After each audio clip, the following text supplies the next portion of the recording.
Samedi 7 avril 2018, Madame, Monsieur, bonsoir et bienvenue dans cette dernière heure de l'information. Un centre de secours et d'urgence tout équipé dans la région du Haut-Sassandra, disposant de 71 pompiers civils, le service dont la mission essentielle est de sauver des vies, a été inauguré hier à Daloa. La Côte d'Ivoire au Forum mondial de l'OCDE, Organisation de coopération et de développement économique en France. Initié en 2014, le projet a pour objectif l'insertion sociale des jeunes et justement sur place en France, la Côte d'Ivoire a été félicitée pour ses résultats. Il s'en consomme près de 50 millions de litres chaque année en Côte d'Ivoire. Le vin, puisque c'est de lui qu'il s'agit, se décline en plusieurs variétés sur le marché. Des grands crus au vin de table, on en parle ce soir. Mais avant, un centre de secours et d'urgence tout équipé dans la région du Haut-Sassandra, précisément à Daloa, on en parle, disposant de 71 pompiers civils. Le service dont la mission essentielle est de sauver des vies a été inauguré hier vendredi par le ministre de l'Intérieur et de la Sécurité, Sidiki Diakité. Entièrement financé par le Conseil régional du Haut-Sassandra à hauteur de 316 millions de francs CFA, le centre de secours d'urgence de Daloa est doté de 71 pompiers civils dont la mission est de lutter contre les feux de brousse, les incendies et transporter les blessés des accidents de la circulation dans les hôpitaux. L'avènement de cette section de l'Office national de la protection civile est salué par le président du Conseil régional du Haut-Sassandra. Nul ne sait quand est-ce qu'un accident de la circulation avec beaucoup de dégâts se produirait. Nul ne sait quand est-ce que dans un foyer, une ménagère, par inadvertance, mettra le feu à sa résidence. L'ouvrage que nous allons officiellement inaugurer va permettre d'accroître efficacement les moyens d'une prompte réaction pour sauver des vies humaines et des biens face aux accidents, incendies et périls divers auxquels nos populations sont régulièrement confrontées. À cette occasion, le ministre de l'Intérieur et de la Sécurité a remis une ambulance et un camion-citerne pour renforcer les capacités d'intervention des sapeurs-pompiers. Sidiki Diakité a salué l'action remarquable des pompiers civils qui consiste à prendre en charge la protection des personnes, des biens et de l'environnement. À vous, soldats du feu, je voudrais vous féliciter pour le travail qui est déjà accompli. Le gouvernement ne souhaite plus que des personnes en situation de détresse n'aient aucun recours autour d'elles. Le gouvernement ne souhaite plus que les inondations que nous vivons chaque jour fassent encore des victimes. Depuis fort longtemps, les sapeurs-pompiers ne sont pas à Daloa. Et Dieu nous a aidés, on a reçu des gens pour nous aider, je suis très content. Le marché de Daloa a une fois été brûlé. Il a fallu qu'on aille jusqu'à Yamsokro pour venir éteindre ce feu. Donc aujourd'hui, s'il y a un centre de ce genre à Daloa, ça nous fait plaisir. Des exercices de simulation ont meublé la cérémonie officielle d'inauguration du centre de secours d'urgence du Haut-Sassandra qui dessert 7 communes et près d'1 500 000 habitants. Voilà, un reportage signé Konaté Ngana. La formation et l'installation du digital dans toutes les activités et même dans les foyers, objectif visé par l'État ivoirien. Et justement, le ministre Bruno Koné a expliqué la vision du gouvernement qui met un point d'honneur sur la transformation numérique. C'était lors d'une rencontre avec les professionnels du secteur. Compte rendu, Lanciné Bakayoko. La transformation numérique désigne le processus qui permet aux entreprises d'intégrer toutes les technologies digitales disponibles au sein de leurs activités. Aujourd'hui, le défi est de placer le citoyen au cœur de cette transformation, un chantier sur lequel la Côte d'Ivoire est bien engagée. Nous vulgarisons, nous démocratisons, nous faisons en sorte que les citoyens lambda, partout où ils se trouvent sur le territoire national, puissent avoir accès à ces technologies, soient formés pour en profiter de la meilleure façon. Et maintenant, ce que nous attendons des populations, c'est qu'elles adhèrent à cela, c'est qu'elles viennent, c'est qu'elles rejoignent le train qui est en train de passer. Témoignage de la détermination du gouvernement, le projet de réalisation d'une ligne de fibre optique de 7000 km pour un investissement de 107 milliards de francs CFA. L'infrastructure servira entre autres de support de transmission au débit aux opérateurs de téléphonie ainsi qu'aux fournisseurs d'accès Internet, une mine d'or pour les entrepreneurs ivoiriens. Imaginez qu'un jeune ivoirien crée une application qui sera achetée à $1 par chaque citoyen africain. Parce que c'est une solution qui nous arrange, qui est une solution à nos problèmes. Okay. Et il va être milliardaire. L'Agence nationale du service universel, ensuite, initiatrice de ces échanges qu'elle voudrait périodiques, en a profité pour inaugurer son centre de tests accrédité, un atelier destiné à offrir essentiellement des formations aux particuliers ainsi qu'aux organisations des secteurs publics et privés. Je vous le disais en titre, la Côte d'Ivoire était présente au Forum mondial de l'OCDE et l'Organisation de la coopération et de développement économique en France. Initié en 2014, le projet a pour objectif l'insertion sociale des jeunes. Et justement, sur place en France, la Côte d'Ivoire a été félicitée pour ses bons résultats en la matière. Walter Amadou Ouattara, envoyé spécial. France, Paris, le 16e arrondissement. Le Forum mondial sur le développement initié par l'OCDE, Organisation de coopération et de développement économique, focalise ses réflexions autour des femmes et des jeunes, franges de la population considérées comme des acteurs du changement. L'institution, qui compte 27 pays membres et 24 pays partenaires, veut exploiter le pouvoir de 4 milliards de personnes à travers le monde. C'est à son siège que l'OCDE mène les présents travaux. Cette organisation indépendante souhaite la création d'emplois formels afin de permettre aux jeunes d'accéder à un travail décent. Il faut aller plus loin dans la démarche et il a été notamment dit dans les différentes sessions la nécessité d'adopter une approche intégrée. À partir du moment où la jeunesse est une question transversale, il est important que la politique soit mise en œuvre de façon intégrée en incluant l'ensemble des ministères sectoriels concernés, que ce soit le ministère de l'Éducation, le ministère de la Santé, le ministère de l'Emploi, etc. Et aussi inclure, au-delà du gouvernement, le secteur privé. À ce dialogue politique de haut niveau était au centre des débats le projet de l'Union européenne OCDE sur l'inclusion des jeunes. Selon Mario Pezzeni, directeur du Centre de développement de l'OCDE, la Côte d'Ivoire, pays bénéficiaire du dit projet, s'est bien illustrée durant la phase de mise en œuvre sur la période allant de 2014 à 2018. Le ministre de la Promotion de la Jeunesse, de l'Emploi des Jeunes et du Service civique a été donc félicité et encouragé à poursuivre les actions visant à améliorer les conditions de vie des femmes et des jeunes. On retiendra que le modèle ivoirien se vend bien. Les résultats du service civique et le reste de la politique globale de gestion des questions liées à la problématique de l'emploi exécutée par l'État de Côte d'Ivoire ont été partagés avec les participants à cette rencontre internationale. L'OCDE a relevé avec beaucoup de satisfaction le fait qu'en 2016, la première politique nationale de la jeunesse de la Côte d'Ivoire, le premier cadre institutionnel de suivi des initiatives à la transformation des jeunes a été développé. Cette politique nationale de la jeunesse qui s'étend sur la période 2016-2020, c'était un point de satisfaction pour nous que nous avons présenté à l'ensemble de la communauté OCDE. Au-delà de cela, les stratégies qui se développent à travers cette politique nationale de la jeunesse ont montré leur pertinence puisqu'elles touchent tous les axes d'attente des jeunes, en l'occurrence la protection des jeunes, l'autonomisation des jeunes, l'emploi et l'insertion des jeunes, le service civique, sans oublier l'élément pertinent qui est la coordination des initiatives en faveur des jeunes.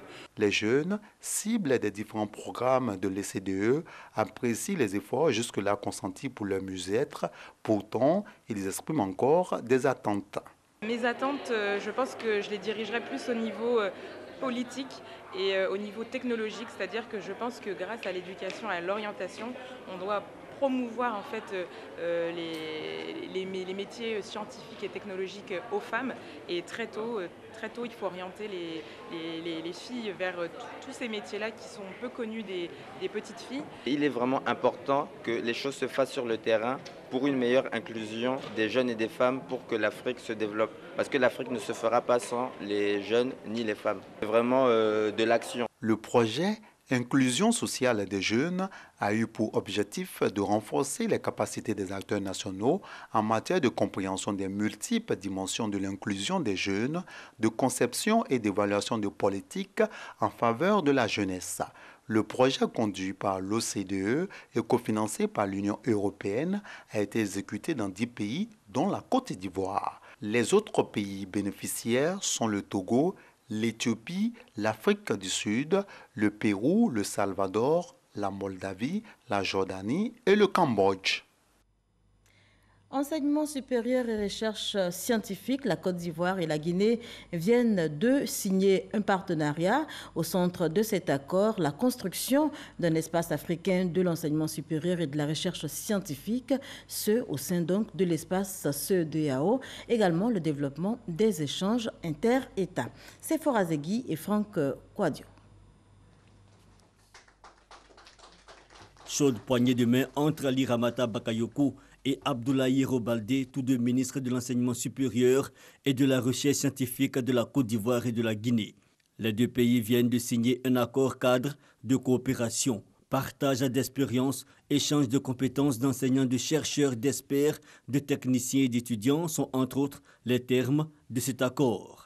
La Côte d'Ivoire, qui a déjà une avance dans le domaine de l'enseignement supérieur de la recherche scientifique, est un bon exemple pour nous. Nous privilégions les domaines techniques et scientifiques où nous avons beaucoup d'efforts à faire. Et il y aura aussi des échanges de professeurs de part et d'autre.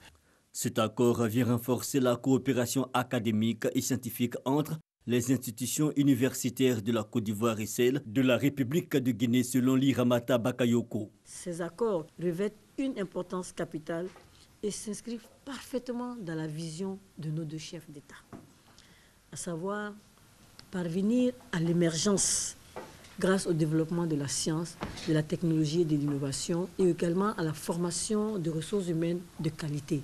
Une convention de coopération a également été signée entre la Guinée et l'Institut national polytechnique Houphouët-Boigny INPHB de Yamoussoukro. Au centre de cet accord, l'accueil et la formation d'étudiants guinéens en Côte d'Ivoire.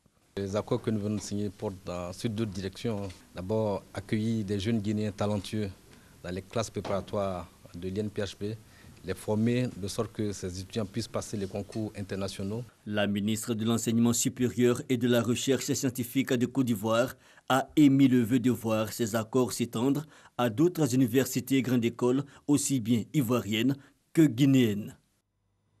Je vous fais lecture de ce communiqué pour poursuivre. Monsieur Jeannot Aoussou-Kouadio, président du Sénat, convoque mesdames et messieurs les sénateurs à la cérémonie solennelle d'ouverture de la session du Sénat qui se tiendra le jeudi 12 avril 2018 à 10h à la Fondation Félix Houphouët-Boigny pour la recherche de la paix de Yamoussoukro.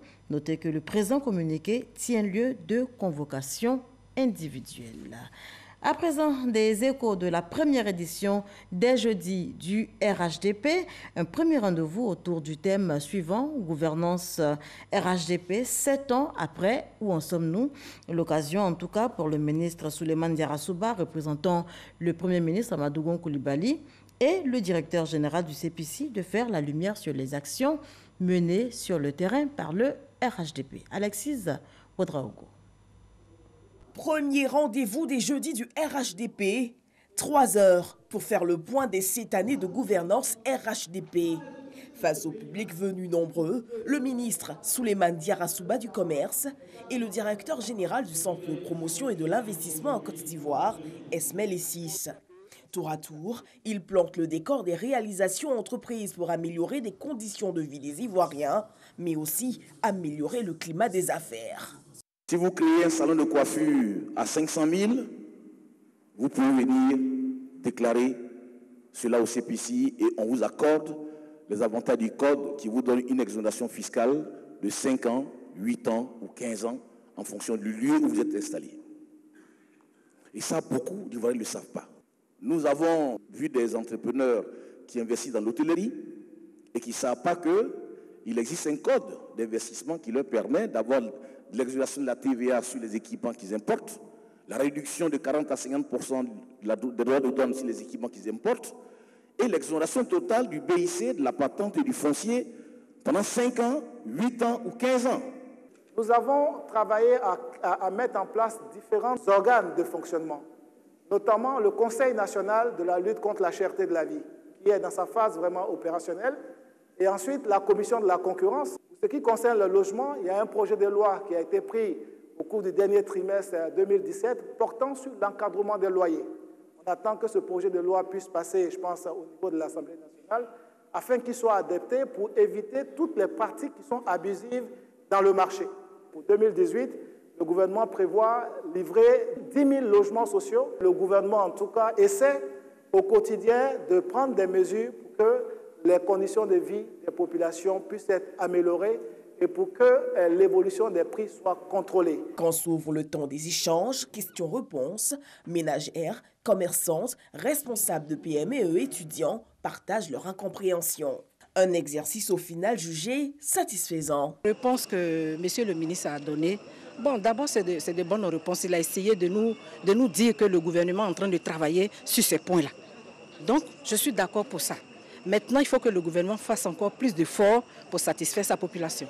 Monsieur le ministre lui-même a reconnu qu'il y a des efforts qui restent à fournir. Il y a beaucoup de chantiers qui restent encore, n'est-ce pas, à exploiter. Nous sommes confiants que ce gouvernement, bien évidemment, reviendra sur ces chantiers pour le bonheur des Ivoiriens que nous sommes. Les jeudis du RHDP se veulent l'UCAM pour porter aux Ivoiriens les actions du gouvernement. Ces rencontres sont annoncées pour les 1er et 3e jeudis du mois. Souvent vous entendez, mais qu'est-ce qui est fait pour les populations? On ne voit rien, on ne sait rien, on est au courant de rien. Est-ce que ce gouvernement travaille? Alors que beaucoup est fait. C'est la raison pour laquelle nous avons institué cette tribune pour leur dire ce qui est fait, pour rendre visible ce qui est fait par le gouvernement, pour informer les populations, pour échanger avec les populations, pour communiquer sur les actions et activités menées par le gouvernement pour ces populations-là. Autre défi de cette rencontre, véhiculer des messages de paix et de rassemblement. C'est une question de responsabilité, c'est une question également d'engagement et de volonté de bien faire. Rendez-vous est donc pris pour très bientôt. L'opération Grand Ménage, elle, est à sa 14e édition. Objectif affiché, vous le savez, assainir l'environnement des Ivoiriens. Et comme tous les premiers samedis de mois, l'heure était ce matin à la sensibilisation. À l'occasion, la ministre de la Salubrité, de l'Environnement et du Développement durable a donc échangé avec les populations de la commune de Atekoubé. Le reportage de Grace Kando dans nos éditions prochaines. Les meilleurs produits et services de l'année 2018 primés. La cérémonie de remise de label dénommé Grand Prix élu produits et services de l'année a eu lieu ce vendredi. C'était au plateau. L'événement est à sa 3e édition. C'est ce que nous disent nos reporters Nadia Edja et Franck Quadio. Des acclamations pour ces 49 lauréats du label Grand Prix élu produits et services de l'année par les consommateurs. Un trophée chacun et une attestation de certification évaluée sur le rapport qualité-prix, la satisfaction et l'attractivité. Chaque produit par catégorie a obtenu une moyenne supérieure ou égale à 16 sur 20. Ces produits ont été passés au crible par les consommateurs à travers une enquête terrain dans 12 villes du pays, un sondage en ligne et un comité éthique. Pour les organisateurs, ce prix se positionne comme une référence. C'est un outil efficace et concret pour lutter contre les produits de mauvaise qualité, pour lutter contre la vie chère et pour rehausser les produits ivoiriens commercialisés en Côte d'Ivoire et bien sûr par détachement des produits made in Côte d'Ivoire. Levier de croissance et garantie de la qualité du produit, ce label est jugé par entreprises et consommateurs. Ce prix est un prix de consécration. Lorsque vous êtes reconnu, ça incite ceux qui n'ont pas confiance en vous à avoir confiance en vous. Il protège les intérêts physiques qui concernent la qualité des produits et donc in fine notre santé. en tant que consommateur. Le ministre du Commerce, également parrain de la cérémonie, a encouragé cette initiative. Je vous invite donc à persévérer dans cet effort qui devrait, de ce fait, être perçu comme un engagement ferme en faveur de l'exemplarité dans vos domaines respectifs, en toutes circonstances, et ainsi contribuer à l'amélioration de vos performances économiques. Cette troisième édition a enregistré environ 500 candidatures contre 80 enregistrées l'année dernière, un franc succès selon les initiateurs. Ils en ont certainement consommé pour donc célébrer leur sacre. En tout cas, en Côte d'Ivoire, ils en consomment près de 50 millions de litres chaque année. Le vin, puisque c'est de lui qu'il s'agit, se décline en plusieurs variétés sur le marché ivoirien. Des grands crus au vin de table, chaque bouteille, notez-le bien, renferme plus de 600 substances organiques nutritionnelles. Le vin est très prisé, en tout cas de plus en plus prisé par les Ivoiriens. La foire au vin, c'est un dossier signé Nguesson, Didier et Christelle Menant. Mousseux ou tranquille, moelleux ou sec, rouge, rosé ou blanc, près de 50 millions de litres de vin sont consommés chaque année en Côte d'Ivoire. C'est environ 2 bouteilles par habitant. Une consommation qui place la Côte d'Ivoire au rang de 2e plus gros importateur de vin en Afrique de l'Ouest, après le Nigeria et devant le Sénégal. C'est généralement dans les caves que les amateurs de vin se retrouvent pour des after-work. Ces rendez-vous de début de soirée font des caves des lieux de consommation privilégiés. C'est le meilleur dans la consommation, entre guillemets, par rapport à d'autres produits. À notre âge, maintenant, c'est le vin qu'il faut. 500, 1000 ou 2000 francs la brique ou la bouteille de vin, autant de variétés, des grands crus au vin de table, pour autant de bourses. De tous, c'est le vin rouge qui est le plus prisé. Il représente plus de 9 commandes sur 10. Ces vins bouchés, comme on les appelle ici, proviennent de l'étranger, notamment de l'Europe. Le marché ivoirien est essentiellement ravitaillé, via des importateurs locaux, par des vignobles espagnols et français. L'un de ces fournisseurs vient régulièrement à Abidjan. Objectif, fidéliser la clientèle. En Côte d'Ivoire, je représente une grosse dizaine de propriétés. Je me suis positionné dès le départ sur des vins de milieu et de haut de gamme. On parle d'environ 25 000 bouteilles par an. Le principal importateur ivoirien est un acteur de la grande distribution. Il revend près de 7 sur 10 bouteilles de vin consommées en Côte d'Ivoire. Maîtriser la chaîne de distribution est une des clés pour développer des parts de marché. Vous avez des boutiques spécialisées. Après, vous avez toute une distribution directe qui va aller s'adresser à la restauration, aux bars, aux boîtes de nuit qui vendent du vin. Nous avons ce qu'on va appeler des tierces, des intermédiaires, qui sont des grossistes ou des semi-grossistes, qui vont être, par exemple, typiquement un dépositaire, à qui on va livrer en gros et qui vont, eux, redistribuer sur l'ensemble des petits points de vente dans le pays. L'importateur organise chaque année, depuis plus de 15 ans, une foire au vin, avec des séances de dégustation. Je vous donne un peu de rosé.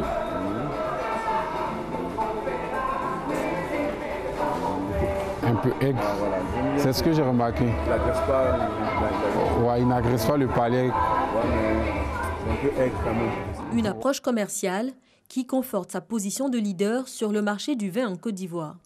Il détient 65% des quelques 100 milliards de francs CFA de chiffre d'affaires que génère le secteur. À côté de ce magnum, d'autres importateurs plus modestes se positionnent tout de même. Ils sont le chaînon au-dessus des grossistes avant les consommateurs finaux. La stratégie d'abord, c'est d'avoir fait cette cave de façon moderne. Nous faisons des corbeilles pendant les fêtes et nous faisons des promos, des petits mini-foires entre guillemets, pour que les personnes puissent déguster et connaître le vin. Les petits importateurs représentent près de 35% du marché des vins bouchés. Grâce à la proximité des caves et à des prix d'entrée de gamme, ces importateurs entendent vulgariser le vin et contredire l'idée selon laquelle il serait un produit de luxe. La Côte d'Ivoire n'est pas un pays producteur de vin, mais une partie du vin consommé par la population est reconditionnée sur place à partir de vins importés en vrac. 3 entreprises exercent sur ce créneau. L'une d'entre elles est installée dans cette zone industrielle du district d'Abidjan. On y fabrique du vin à l'air libre, entre poussière et humidité. Tout le contraire de sa promesse d'hygiène inscrite sur le produit fini. Le conditionnement à l'abri de l'air et de la lumière est la garantie d'une parfaite conservation. Le breuvage obtenu sera conditionné en carton ou dans des bouteilles plastiques avant d'inonder les caves et autres commerces à Abidjan et à l'intérieur du pays. Les bouteilles en verre sur ces images sont aussi celles d'un vin, célèbre sur le marché ivoirien. C'est de la contrefaçon. Cette usine produit au quotidien 50 000 litres de vin et jusqu'à 100 000 litres par jour, en période de fête, selon un employé de l'usine resté anonyme. C'est près d'un tiers de la consommation nationale. Une pratique illégale et dangereuse qui prospère devant une forte demande. Le vin et les Ivoiriens, c'est une histoire d'amour qui dure. Il continue de séduire hommes et femmes, quelle que soit sa robe et son effervescence. Et c'est un dossier signé Didier Guessan et Christelle Menant. De retour de la foire au vin, je vous propose à présent de faire le point du Massa 2018. Plus de 1600 participants, 152 groupes enregistrés, 65 pays présents. L'événement, en tout cas, aura tenu toutes ses promesses. C'est ce que nous dit le directeur général, Yacouba Koyaté. Il était au micro de Issa Tchonan Yeo. Le directeur général du marché des arts du spectacle d'Abidjan, Massa, devant la presse. 3 semaines après la 10e édition du Massa, Yacouba Konaté dresse le bilan. Il se réjouit du bon déroulement de la manifestation à Abidjan, même si le public a souvent fait défaut sur certains sites. Le Massa a émis 400 billets entre les billets que nous avons achetés et les billets que nos amis et les autres professionnels ont mis sur la table pour pouvoir nous rejoindre. Donc, en termes d'économie de la culture, c'est un signe qui indique que le Massa est rentable. La vocation du Massa est de vendre des spectacles. Cette année, plus d'une 60aine ont tapé dans l'œil des acheteurs. De quoi réjouir le directeur général du Massa. Au jour d'aujourd'hui, nous avons enregistré déjà 68 intentions d'achat. Sur la vente des tickets de certains spectacles par une structure privée, en partenariat avec le Massa, Yacouba Konaté entend faire le point de la collaboration avant de se prononcer sur une probable reconduction. Le Massa a vocation à animer la chaîne des valeurs des métiers de la culture et nous avons fait confiance à un groupe de professionnels qui a fait plusieurs séances dont certains n'ont pas apporté toute la satisfaction que eux et nous attendaient, mais dont certains ont marché. Le marché des arts du spectacle d'Abidjan est une occasion pour le ministre de la Culture et de la Francophonie d'inviter les pays du Nord à ouvrir leur espace aux artistes subsahariens. Même inviter de façon régulière à des festivals, à des concerts en Europe. Nos groupes, nos artistes sont privés de visa. Que les artistes soient libres d'aller et de venir. Car les artistes ne se sédentarisent pas là où il n'y a pas d'inspiration. Ils vont et ils viennent. Le Massa 2018 a vu la participation de 152 groupes, 160 exposants, 65 pays, 102 journalistes internationaux, plus de 150 journalistes nationaux, 1695 participants. L'identité du peuple Bomi dévoilée à l'occasion du week-end pascal. Je vous conduis ce soir à Kondé Yaokro, ce village de Tisserand. Nous y allons justement pour découvrir tout sur ce peuple vivant à Tiébissou. Le Goli en attraction à Kondé Yaokro. Cette danse pour imprégner ceux des fils et filles de ce village situé à 5 km de Tiébissou dans la culture de leur terroir. Ici, comme à Bomizambo, l'autre village du Bomi, le tissage reste la principale activité économique. La tribu composée de ces 2 villages se réclame même dépositaire du pain baoulé. Il faut que nous soyons francs. Les gourous sont allés apprendre à tisser au nord. Et nous, dans les années 1800, nous sommes allés en pays gourou apprendre à tisser. D'où vient le peuple Bomi? Depuis quand s'est-il établi en Côte d'Ivoire? Question des membres de la diaspora à leurs parents. Pour répondre, le chef de la tribu, à l'appui de son invité, l'ex-ministre Noël Yao. Les universitaires ivoiriens qui ont expliqué le peuplement des Baoulés nous ont expliqué qu'au moment où la reine Abla Pokou est arrivée sur la terre, ce qu'on appelait maintenant la Côte d'Ivoire, c'est le peuple de Bomi qui l'a accueilli. L'identité du peuple Bomi révélée, le conférencier, par ailleurs parrain des dites retrouvailles, fait fils de cette tribu. Suivront les concertations pour dégager les pistes pour booster le développement de Condé-Yaoukro.